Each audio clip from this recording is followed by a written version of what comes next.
that are at KEMSA stores sold at a cheaper price, cheaper cost to all the government hospitals, all the hospitals and within the country. This is to ensure that they deal with the COVID-19 pandemic. Now back to you, studio, Serfine. Thank you, Kevin Washira, for that update. Of course, you will be giving us more details about this appearance by the Health PS Susan Muchache, who appeared before the Public Investment Committee over the COVID-19 funds. The members of Parliament raising pertinent questions, like Kevin Washira is informing us, with the PS defending her standing on this particular matter.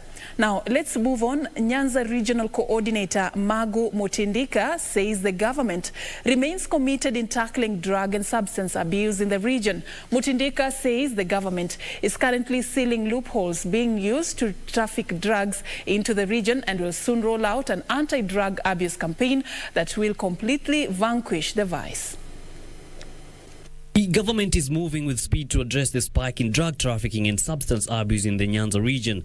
Nyanza Regional Coordinator Magu Mutindika says no stone will be left unturned in efforts to rid the region of the vice. We have agreed with the various teams. They are going to meet, and then they are going to give to us before I think the second week of December.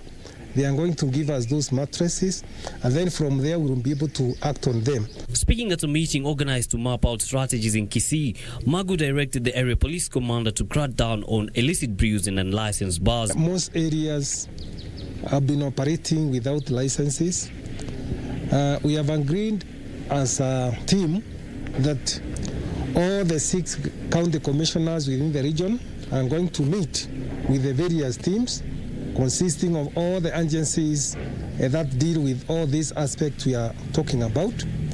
And then they will be able to develop some metrics with action points. The National Authority for the Campaign Against Alcohol and Drug Abuse says a multi-sectoral campaign is currently underway, urging Kenyans to aid the government in combating drug and substance abuse. For us, we must continue to work as a team. The team represented in this meeting cuts across very many agencies, and we are calling on the county government to ensure that bars that are not licensed do not operate. And we are saying licensing is actually a very powerful control issue. Drugs and substance abuse has been identified as one of the major drivers of crime in the region.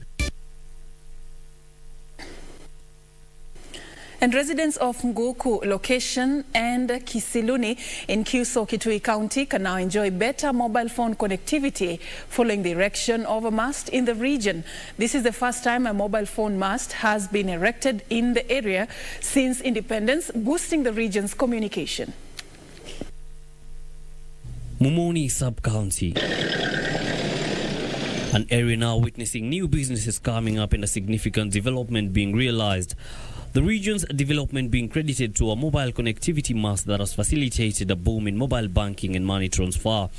Residents and businessmen expressing their gratitude for the new dawn in the area. Network imetusaidia kufanya services za M-Pesa kama withdraw na kudeposit, na pia cyber imesaidia kufanya na internet. Wakati huu kuna network mingi sana na hatuna challenge yoyote ile, kwa sababu kama ni mambo ya simu tunapiga simu, kama ni mambo ya kutuma pesa tunatuma pesa. Ukitaka kufungua M-Pesa yako hapo unafungua. Speaking during a visit by the Senate Committee on ICT and the Communication Authority of Kenya, Communication Authority of Kenya CEO Mercy Wanjao said they plan to ensure all regions are connected to a mobile phone network before 2022 in order to ensure ease in communication. Sentiments echoed by Senator Fatuma Dulo, who urged mobile operators to focus more on service delivery rather than profit. Tuanze kufikiria zaidi rates ya watu na ile profit wanapata sasa, wasiende tu mahali iko na italete pesa, waende hata kwa villages zile ambaye haileti pesa. Kwa hiyo tafadhalini, na najua mko na sustainability strategy, nimeisoma, inajali wa Kenya, inajali sustainability, na sustainability ni kuwa na kusupport the community in which you make money.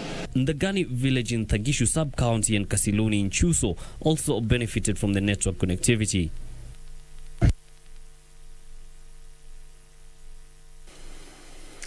All right, we are going to be taking a very short break. Stay with us. We are coming back with much more.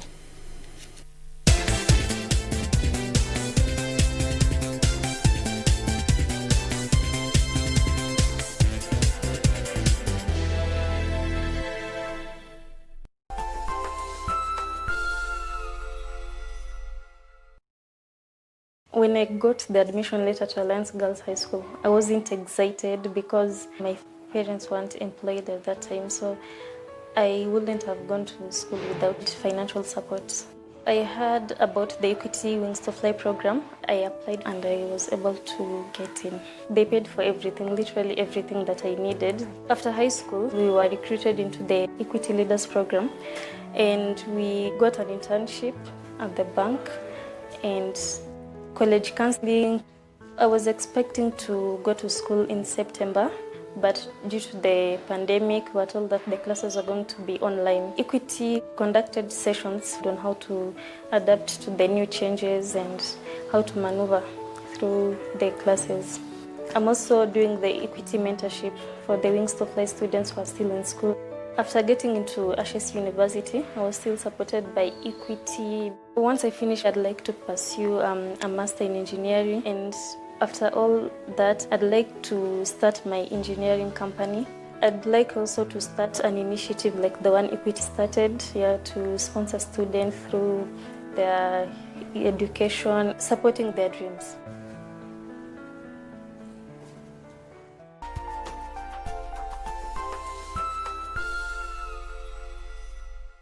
When the world changed, it made us go back to the simple joys and love the little things even more, like serving up your best, eating together, and sharing more.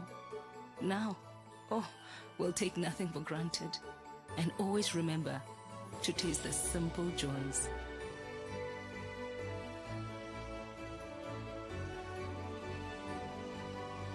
Enjoy the magic of Christmas with Coca-Cola.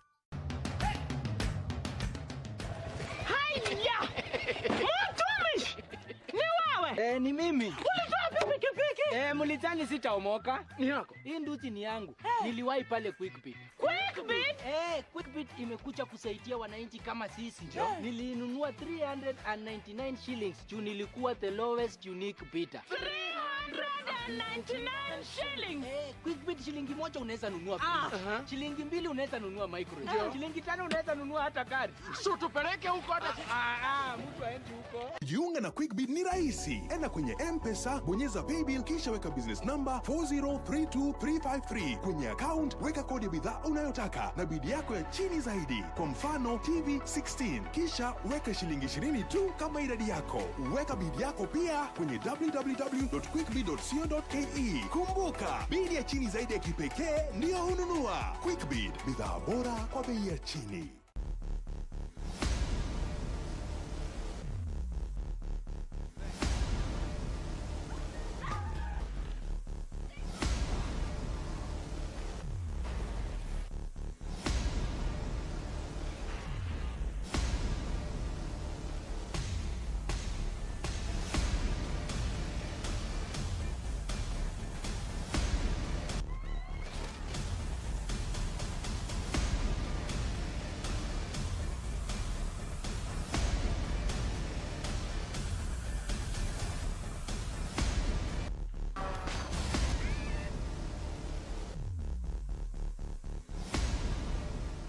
Tonight on KBC Channel 1.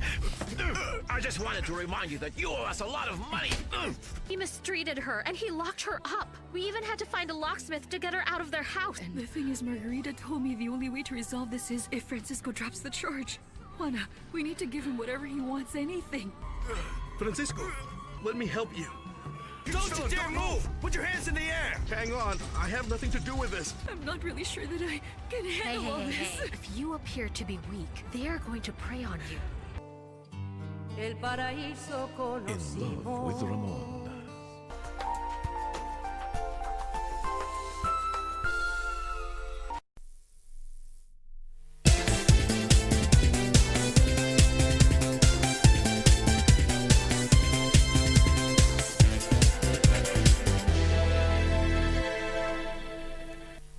Welcome back, and we appreciate you staying with us. Now, moving on, a section of Maasai community members from Embakasi have moved to court to challenge a directive to expand Nairobi National Park by 2,000 acres to the south. The community is living in fear of a possible eviction, urging the government to consider their plight. The recent handing over of the title deed of the communal land to Kenya Wildlife Services to expand the Nairobi National Park by 2,000 acres to the south has hit a snag after the community members moved to court to challenge the directive. Tutachukua njia ya sheria. Sisi tutaenda kotini. Kwa sababu naona kama tumedhulumiwa kiasi kubwa sana. The devastated community members now claim to be living in fear of a possible forceful eviction that will render them homeless. Hii shamba tuliishi ndani kwa miaka mingi, tulitunza na tuliomba zaidi ya miaka 20. Alafu siku moja tu mtu akuje tu aombe siku moja apewe hiyo siku tu. Hiyo ndio sababu ametukera sana. Mnyama haiwezi kakuwa kitu very important kuliko binadamu. Haiwezi. Uwezi ukalinganisha mnyama na mwananchi wa kawaida mwana Kenya.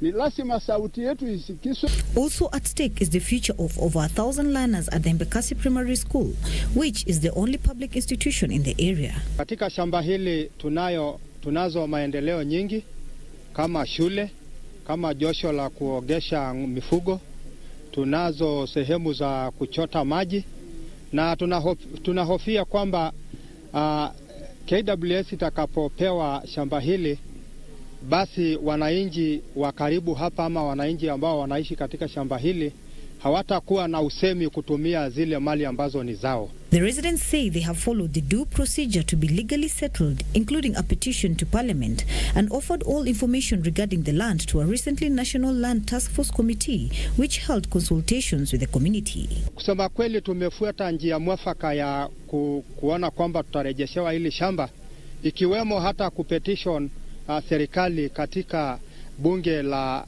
nchi hii. The piece of land was in the 1970s acquired by government to be used for sheep and goat breeding, but the project collapsed and the community resettled on the land.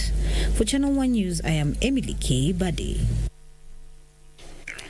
And county governments have been urged to invest in the youth to reduce the dependency ratio. Speaking in Nyandarua, Central Region Coordinator Irene Kitur said investing in the youth between 18 to 34 years will ensure quick harnessing of the demographic dividend. Elsewhere, 96 women groups in Isiolo County have benefited from a 4-year training program dubbed Enhancing Opportunities for Women Enterprises, which has seen them learn skills that will enhance their economic independence. About 70% of Kenya's population is below the age of 35 years.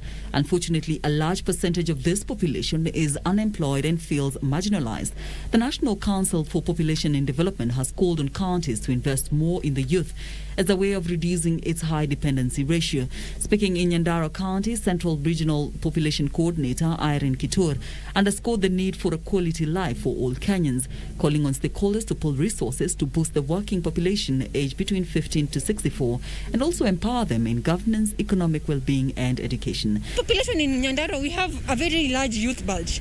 The people between ages 15 to 24 and those who are between 18 to 34, it's a very huge population, and we really need to see how we can be able to invest in these young people so that we can be able to achieve our demographic dividend.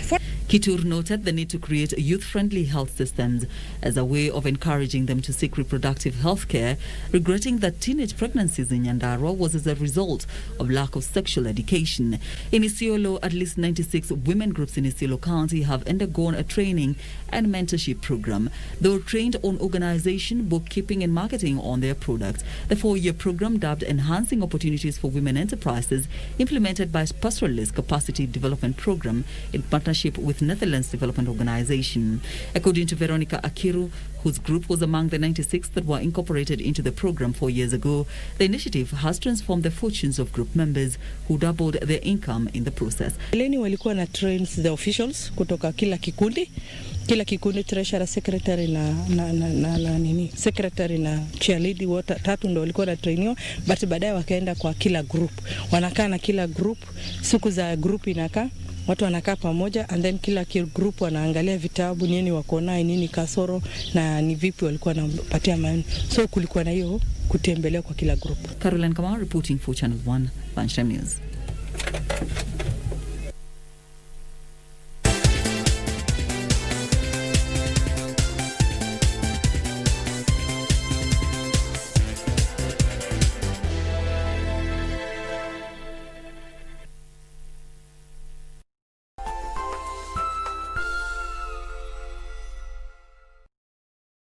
Next on Stay with me, baby. I'll go back, photocopy love. Well, I always in put down. Toka kitambo, extra confident, hakuna kitu siwezi handle. Sitakuwa to become way, no. Whatever you do for the least of my brothers, you do for me, yeah. Whatever you do for the least. On the next episode of Majirani kijani, unawaona watu gani? Angalieni mimi umri wangu. Hebu niangalie. Umri wangu sijakuwa tu. Nakwambia yani huyo mkeo hana nia ya ndoa yenu. Watakunyonya mpaka wakufilisi.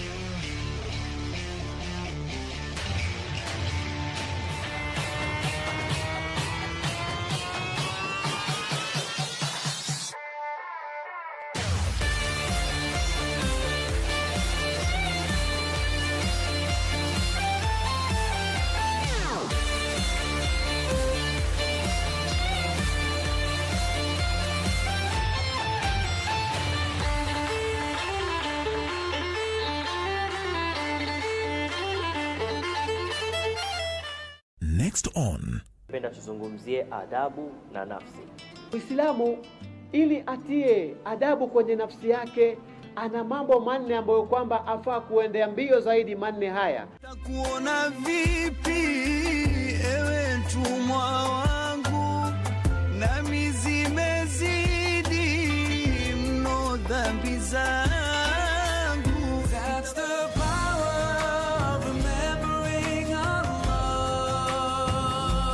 It's the best way to purify your heart.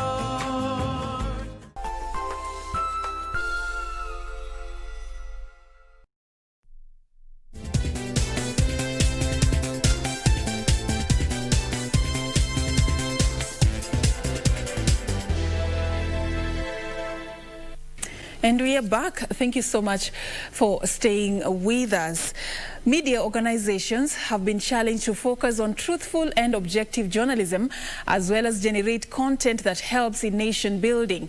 This was the clarion call during the China-Africa Media Cooperation Forum held in Nairobi. The high-level meeting focused on the impact of digitization on journalistic practice, regulatory issues in the media industry, the need to uphold journalistic values, cooperation and authenticity to improve media contribution in shaping the society. must stick to truth, and that the media and the tools of ICT that we have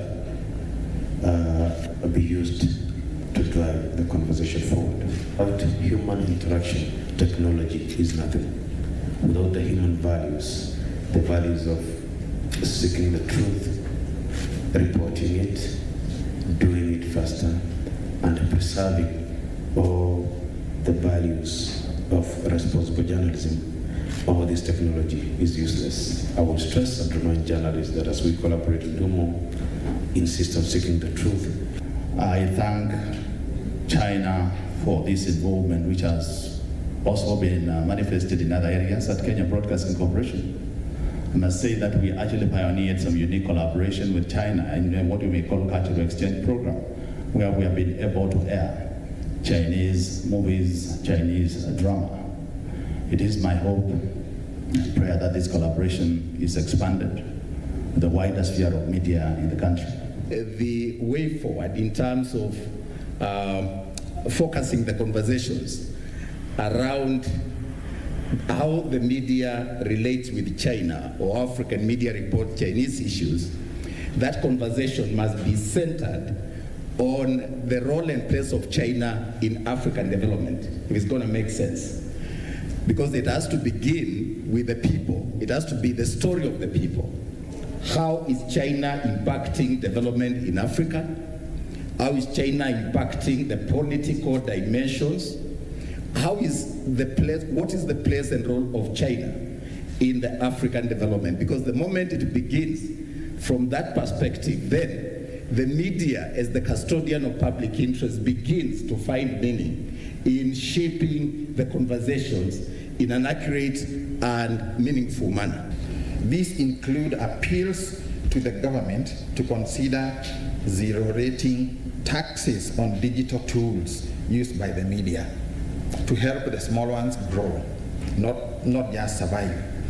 Regulation of digital distribution of content and enhancement of media information and digital literacy programs, especially in education institutions, to create responsible use of media content instead of reverting to draconian laws to regulate the digital space.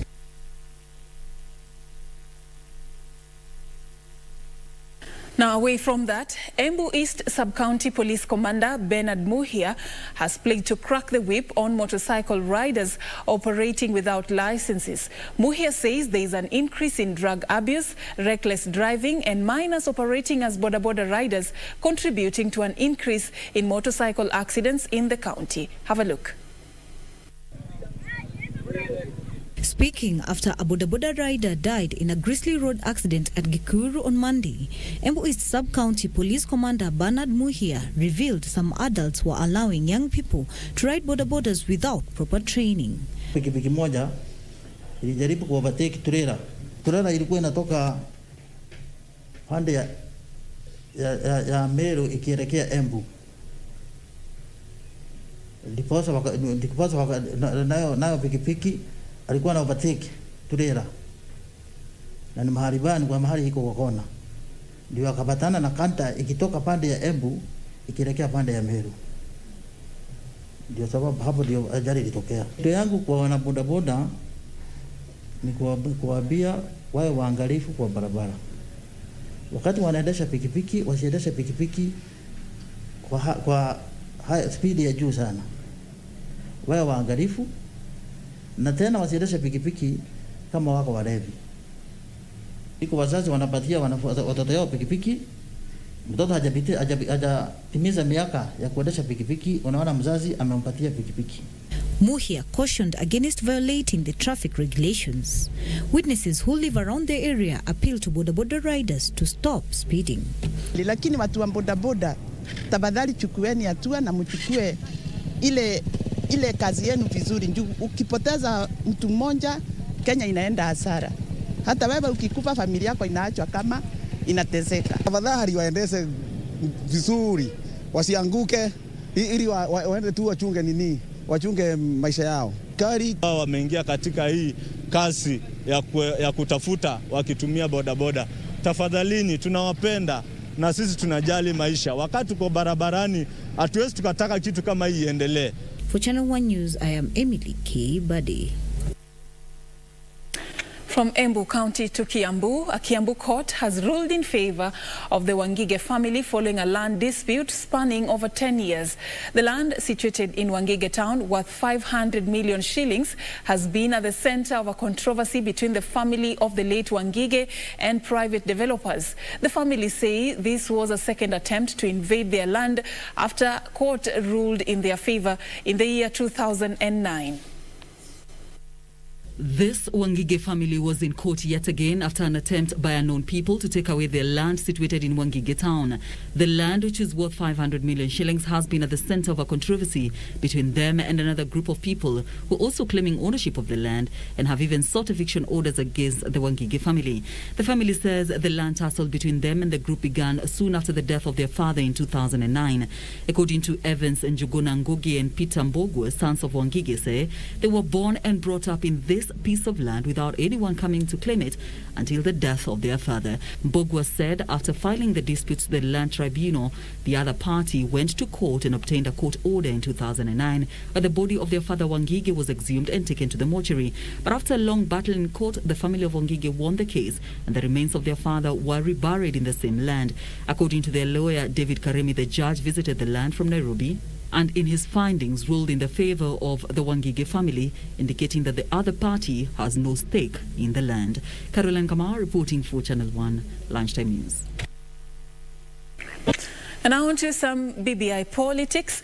Kirinyaga Deputy Governor Peter Ndambiri has called on those opposed to sections of the BBI report to propose changes to the document as opposed to opposing the document in totality. Elsewhere, professionals in Tharaka Nithi County, led by Professor Erastus Njoka, called on Kenyans to read the report and make informed decisions on whether the report requires amendments or not.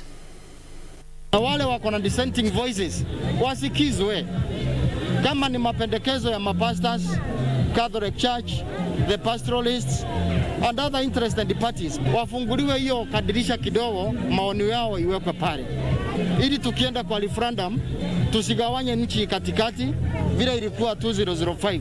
Tusikriticize kitu ambacho hatujui, tusome BBI kabisa tuielewe.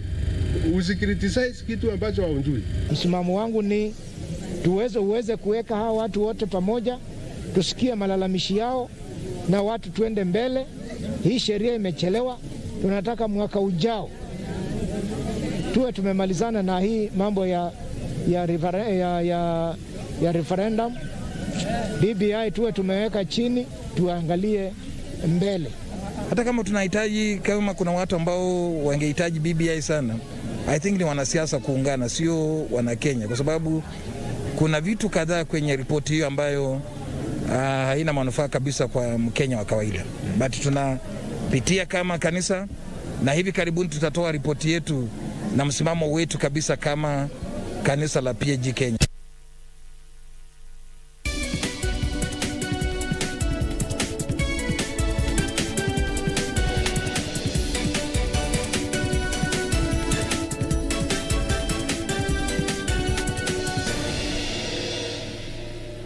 Now shifting gears to the world of business, revenue collection plunged by 42 billion shillings in the first quarter of the fiscal year 2020-2021 as COVID-19 pandemic hammered the Kenyan economy. Statistics from the National Treasury shows that the Kenya Revenue Authority collected 379 billion shillings in the period July to September this year from the 421 billion collected in the same period last year. Treasury attributes the weak revenue collection to underperformance in value-added tax, pay-as-you-earn, excise duty and import duty. Pay-as-you-earn in the 3 months to September 2020 dropped by 27% to 71.6 billion shillings, largely due to the 5% individual tax rate reduction introduced in March this year by President Uhuru Kenyatta to cushion Kenyans against the impact of COVID-19. The payee basket has also been affected by widespread job cuts, with the most companies shedding jobs to remain afloat. Value-added tax on domestic and imported goods declined by 30.8% and 9.5% respectively in the period under review. The revenue collection in the first 3 months of the fiscal year 2020-2021 fell below the government's target of 429 billion shillings. However, the revenue from external grants rose sharply to 3.9 billion shillings, a 40% increase from 2.8 billion shillings received in the same period last year, as development partners ramped up funding to deal with COVID-19. Budget deficit in the 3 months that ended in September grew 131.7 billion shillings compared with 123.5 billion shillings during the same period in 2019, a 6.7% increase. Ministerial spending in the 3 months period amounted to 510.4 billion shillings, of which 357.1 billion shillings went to recurrent expenses as debt repayment, wages and pensions, while 122 billion shillings went to development expenditure. O'Brien Kimani for Business, Lunchtime News.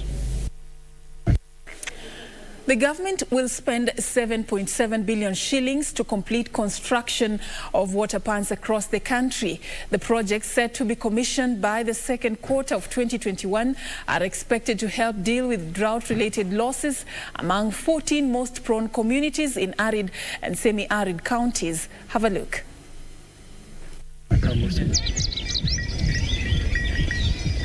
Among the beneficiaries of water pan projects across the country include close to 600 families in Olmunanda village in Narok East who have recently benefited with a new 18 million shillings water pan. Mradi huu unasaidia kuinua hali ya performance ya mifugo yetu hapa, waweze kuwa na matokeo mazuri katika kukua kwao na katika kuuza kwao, wapate bei mzuri, na pia kuzuia vifo ambavyo vinatokana na ukosefu wa maji na kadhalika. Speaking after the official opening of the Olmunanda Community Water Pan Project, stakeholders added that the approximately 2,000 cattle and 4,000 sheep and goats in the area will benefit from the new water pan. Mifuko inatoka mbali karibu hata kilomita 10 kutoka hapa na wanapata maji. Ndio unaona, ukiona mifuko, ng'ombe, kondoo na mbuzi wako na afya. Area residents are now optimistic that similar projects will help families who would have migrated in search of water and pasture, at the same time saving them from human-wildlife conflict. Tumefaidika na hii maji. Siku hizi ng'ombe hajahama tena, na watoto sasa wanaacha mkono akienda shule. Sasa tumefaidika sana. Hapo chini kabla ndovu hajaondoka, manake tulikuwa na ndovu miaka iliyopita. Siku hizi bado tuna simba pale chini, tuna hizi nyati pia hapo chini, hizi machui wamejaa hapo chini. Kwa hivyo kwa sababu hapo ni msitu ambaye hata huwezi fiaka. Kwa hivyo tulikuwa na hiyo hatari ambayo tunaendelea macho. Other projects being carried out in Narok County include livestock salience, forage production, water investments and pastoral field schools. Alanaoko, Channel 1 Business. And some more news on the devastating effects of COVID-19. A section of Malindi traders are now calling on the government to save them from what they say is loss of livelihoods brought about by the COVID-19 disruptions. The traders, mainly from Malindi tourist market, say they are now in danger of being thrown out of their premises and belongings auctioned due to loans accrued to safeguard against the coronavirus misfortunes. According to the Kenya National Bureau of Statistics quarterly gross domestic product report, the drop in the number of visitors' arrivals coupled with restricted movement within the country adversely affected the sector's performance. In addition, the fear of contracting the virus by individuals led to people avoiding hotels and restaurants, further affecting performance. Reduced activity in the sector in turn led to massive job losses. This also has led to massive losses, especially to small and medium enterprises that thrived on the sector. Tuna shida kubwa kabisa kwa sababu hata hivi ukiangalia duka nyingi zimefungwa. Sisi tu tunakuja kufungua kwa sababu tupanguse tutoe fumbi, lakini hakuna kitu tunapata hapa.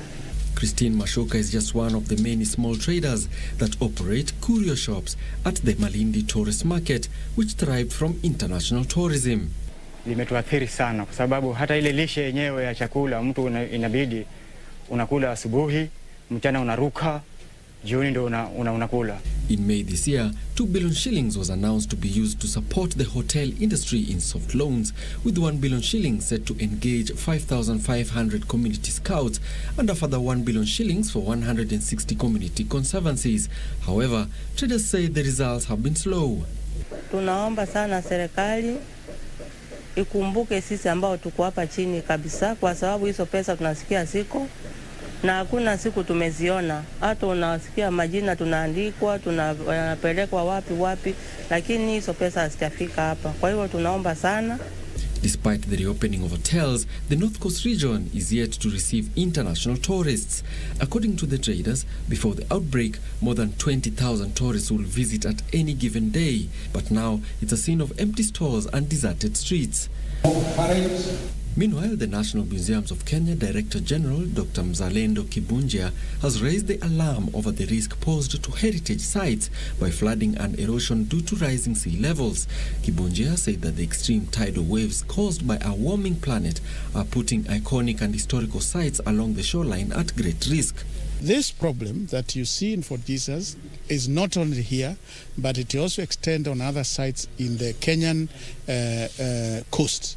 Particularly, I can say Siu Fort in Lamu site, Jumba la Mtwana in Kilifi County, Shimoni in Kwale County, and many others at the coast. Speaking during a 2-week disaster risk training workshop for National Museums of Kenya staff drawn from across the coastal region and community members living around heritage sites, he said they are seeking funds from National Treasury and partners interested in the conservation and preservation of historical monuments in rehabilitating heritage sites facing perilous features. I'm thinking somewhere between 350 million will work. That will be able to protect these sites. About 50 million for each of them, because they are not enormous and they are not on deep waters like the way Fort Jesus was. Alan Aoko, Channel 1 Business. And now, across the African continent, IFC, a member of the World Bank Group, has announced an investment in Carrier Hershu du Mali to help the company increase production of agricultural lime and quicklime, essential inputs that will strengthen Mali's important agriculture and mining industries, creating jobs and spurring economic growth. This will help position the company as a primary supplier to local and regional export markets. Details of this and other stories in our Africa Business Roundup. IFC's support, CCM will increase its annual production capacity of quicklime from 16,500 tons per year presently to 30,000 tons by 2023, while developing the capacity to produce 50,000 tons of agricultural lime per year. Mining companies in Mali have traditionally relied on European imports of quicklime, which is used extensively during the recovery of gold. Agricultural lime is a byproduct of quicklime. It helps increase the pH of acidic soils, facilitates the absorption of nutrients such as fertilizers, and increases agriculture productivity. Meanwhile, MultiChoice Group has officially launched its next generation decoder in South Africa. The new Explorer Ultra will be available at participating retail stores from next week. The decoder, according to MultiChoice, offers customers an enhanced viewing experience and the best available local and international content from DSTV and Showmax. The first-generation Explorer launched 7 years ago with updated versions of the device released over the years, culminating in the Explorer 3B decoder. The Explorer Ultra builds on its predecessor but with new features. It is capable of delivering 4K content and Dolby Atmos audio and is also integrated with Netflix and its DSTV's own streaming platform Showmax. And the African Export-Import Bank released its unaudited financial statements for the 9 months ended 30th September 2020, recording a net income of $217 million for the period, showing a slight decrease on the comparable period in 2019 at $225 million. The bank's total assets increased by 34% to $19 billion as of 30th September 2020, primarily as a result of increases in loans and advances and cash equivalents. In March, the bank launched a pandemic trade impact mitigation facility aimed at helping African sovereigns, commercial banks, and corporates to weather the impact of the crisis. In addition, in September, they launched a $100 million overdraft facility to enable African states to procure COVID-19 related medical resources through the Africa Medical Supplies platform, an online marketplace for the sale and purchase of medical supplies and equipment. And internationally, Joe Biden has vowed to work with other democracies to rewrite the rules of international trade. The U.S. president-elect signaled a shift from Donald Trump's policies, who pulled out of multilateral pacts and raised up tensions with China. His comments come just days after 15 Asia-Pacific countries, including China, signed a historic trade pact. Details of this and other stories contained in our International Business Roundup. The Regional Comprehensive Economic Partnership covers nearly a third of the world's economy and population. Biden will not be drawn on whether he would consider signing the Regional Comprehensive Economic Partnership or the rival Trans-Pacific Partnership. In an apparent jab at Trump, he indicated that his administration's foreign and trade policies will strike a different tone than those of his predecessor. Trump withdrew from the TPP, a trade pact that was originally backed by the Obama administration. Meanwhile, Chinese smartphone maker Huawei is selling its youth-focused budget brand Honor. Huawei said Honor had been under pressure due to a persistent unavailability of technical elements. U.S. government sanctions have restricted supply to Huawei on the grounds that the firm is a national security threat. Huawei said it will sell Honor to Shenzhen Jizin New Information Technology, a new company is set up for acquisition. The company is a consortium of more than 30 agents and dealers of the Honor brand, and according to Chinese media, also includes the state-backed Shenzhen Smart City Technology Development Group. And after an eventful week for tech entrepreneur Elon Musk, his personal fortune has shot up by more than $15 billion. On Monday, it was announced that his electric car company Tesla has been accepted into the S&P 500, a major U.S. stock market index. This comes after his rocket company SpaceX sent 4 astronauts into space. On top of testing positive for COVID-19, Musk is poised to become the world's 3rd richest person. Tesla's share price surged about 14% in New York following the news it was being added to the index. Given Musk's 20% stake in Tesla, his net worth rose to $117.5 billion, according to the Bloomberg Billionaires Index.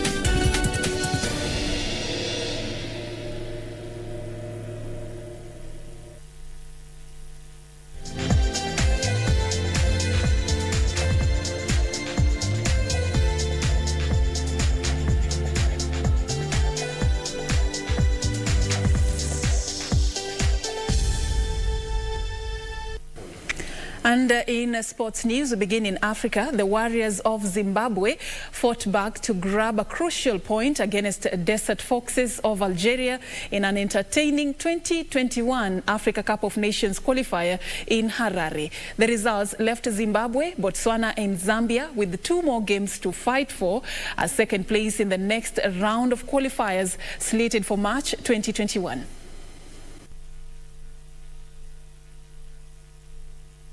And Manchester United remain hopeful. Alex Telles will be available for Saturday's match against West Brom after the defender tested negative for COVID-19.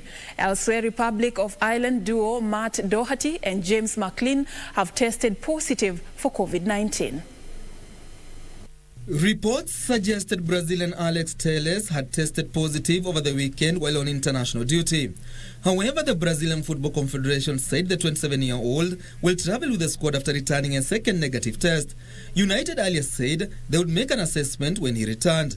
Telles joined United from Porto on a 4-year contract in October before testing positive for coronavirus later in the month. Elsewhere, Republic of Ireland duo Matt Doherty and James McLean have tested positive for COVID-19. Both played the full 90 minutes of the Republic's 1-0 Nations League defeat by Wales on Sunday evening. The rest of the squad and backroom staff returned negative test results before flying back to Dublin on Monday to begin preparation for Wednesday's game against Bulgaria. The news comes 3 days after midfielder Alan Brown tested positive. Barcelona midfield Sergio Busquets will miss Spain's Nations League decider against Germany. The tie is a must-win for Luis Enrique's team, as it will decide the team that will qualify for the Nations League finals next October.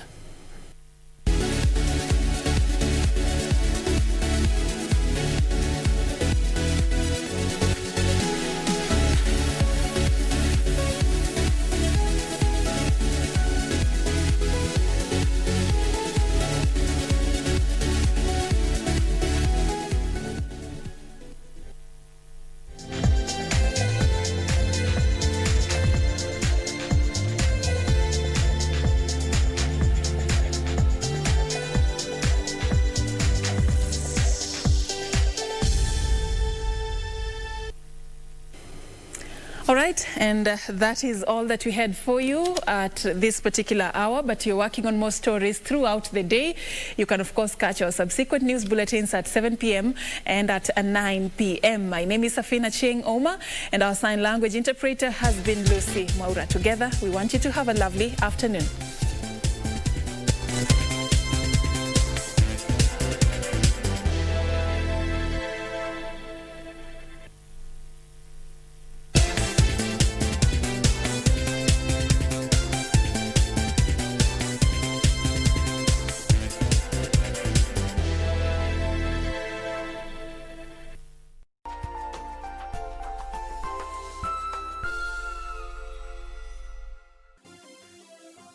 Vera Beauty College.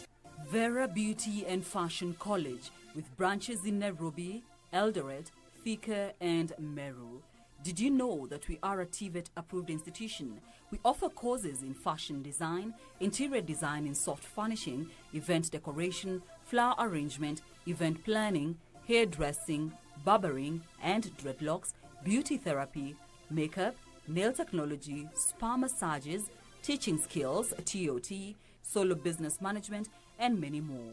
Register now and visit our website on www.verabeautycollege.com.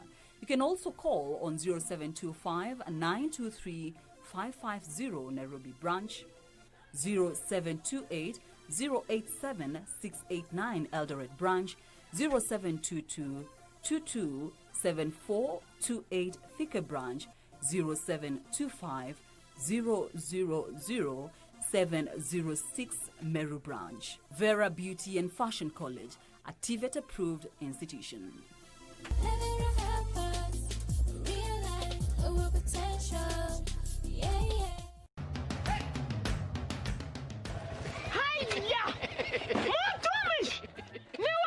Ni mimi. Ulitoa pikipiki? Mulitani sitaomoka. Ni yako. Hii nduti ni yangu. Niliwahi pale Quickbit. Quickbit? Quickbit imekuja kusaidia wananchi kama sisi.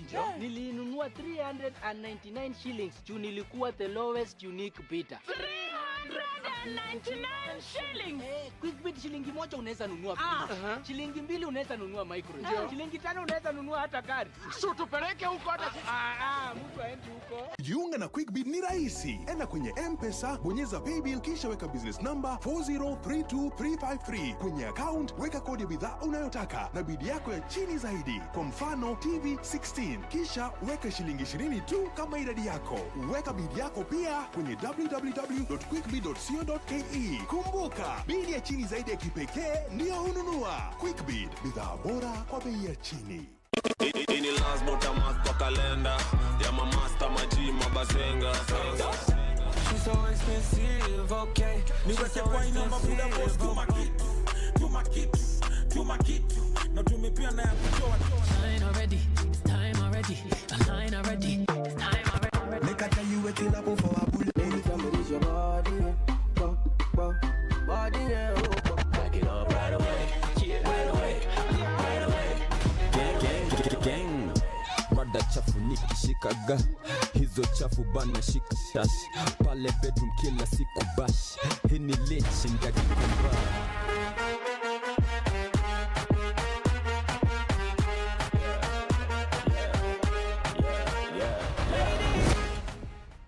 Tonight on KBC Channel 1. Resigned long time ago to not having a son. He gave me up.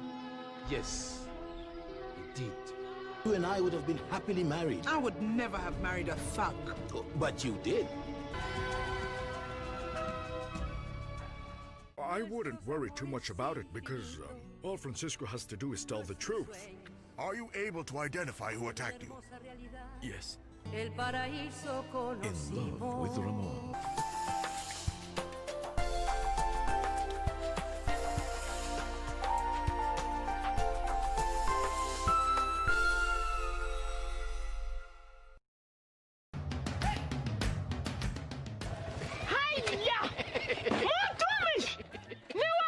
Ni mimi. Ulitoa pikipiki? Mulitani Mulitani sitaomoka. Ni yako. Hii nduti ni yangu. Niliwahi pale Quickbit. Quickbit? Quickbit imekuja kusaidia wananchi kama sisi. Nilinunua 399 shillings. Juu nilikuwa the lowest unique bidder. 399 shillings. Quickbit shilingi moja unaweza nunua pizza. Shilingi mbili unaweza nunua micro. Shilingi tano unaweza nunua hata gari. So tupeleke huko hata mtu aende huko. Jiunga na Quickbit ni rahisi. Enda kwenye M-Pesa, bonyeza paybill kisha weka business number 4032353. Kwenye account weka kodi ya bidhaa unayotaka na bidi yako ya chini zaidi. Kwa mfano TV 16. Kisha weka shilingi 20 tu kama idadi yako. Weka bidi yako pia kwenye www.quickbit.co.ke. Kumbuka, bidi ya chini zaidi ya kipekee ndio hununua. Quickbit, bidhaa bora kwa bei ya chini. Tonight on KBC Channel 1. I take an oath, Mother, that I will find Dastan and I'll make sure he gets punished. Give me your permission, Your Highness. I am very eager to find and severely punish that Dastan. You are not coming with me. How can you send Ashok to face him after all? I can't stop him from discharging his duties, Queen Charumitra.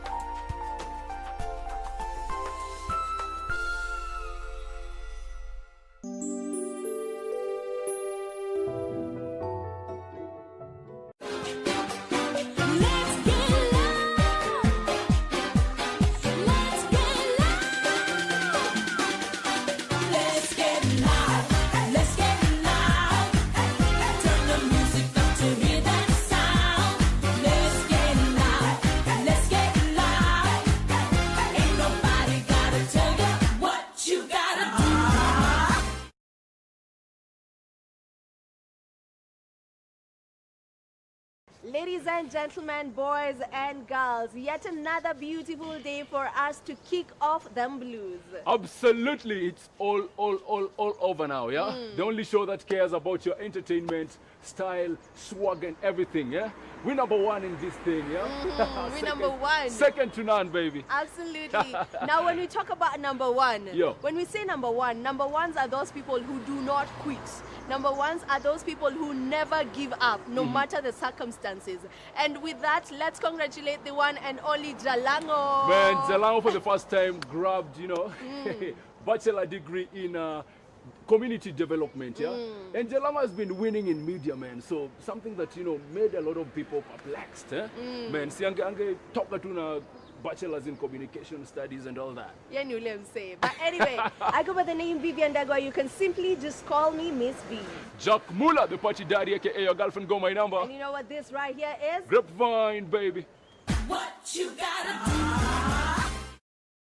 On this last half of the year 2020, we've had a number of events going down, but most of them haven't been at par. We had the Gengeton Festival, which was kind of like a fail, unfortunately, but we had Naifest, which was beautiful. Lakini, the main act didn't get on stage. Kwa sababu ya, curfew, I don't know what. But we have yet another event. Absolutely. We always got you covered like that, yeah? The event is called Afrobeat Rev. Let's check it out. Afrobeats Rave 2020 was a highly anticipated event that was set to be a success, given the good turnout at last week's Naifest and their lineup of artists.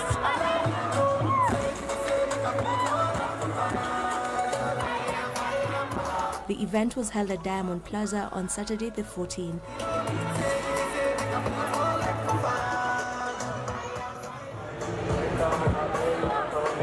By 5 p.m., only a counted number of people were at the venue. At